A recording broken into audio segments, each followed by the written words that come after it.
Steve Schlegel, Mentoring to Mastery. Now, we talked in the last video about how important it is to take our one-year objectives and bring them back to what we need to accomplish in the next 90 days. We're going to look at two ways to approach that. One is, what do we want to accomplish as a company as a whole? And two, what do I personally want to accomplish? We're going to call these rocks, 90-day objectives, or rocks. So what are those rocks for the company as a whole? Let's take a look at that. When we look at the one-year plan and see what we needed to accomplish, we have to prioritize the actual activities that we need to engage in and the results that we're looking for in the next 90 days. I would recommend that you try to identify between 3 and 7 things that need to be accomplished company-wide in order to be on track to meet our one-year objective.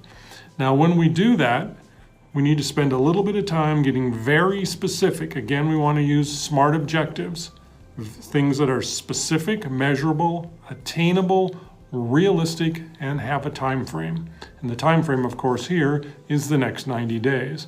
So look at those one-year objectives that you had and think about exactly what do we need to do as a company to accomplish that. And then write down those 3 to 7 objectives. Don't get too ambitious because we're all busy. We all have a lot of things to do, but we want to keep working on the company.